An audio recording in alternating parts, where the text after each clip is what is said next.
I have Motorola G100 and today I'm going to show you how to enter boot mode on this device. So firstly, you have to turn off your device, and after it turns off completely, you have to hold down combination of keys, power key and volume down at the same time for a couple of seconds like this. And after that you will end up in the boot mode.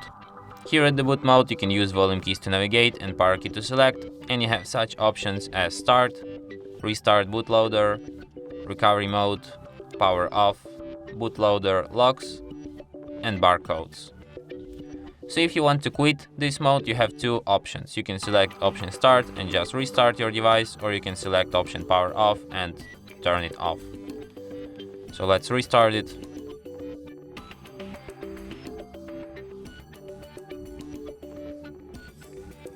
And that's it. Thanks for watching. If you find this tutorial useful, don't forget to hit that like button and subscribe to our channel.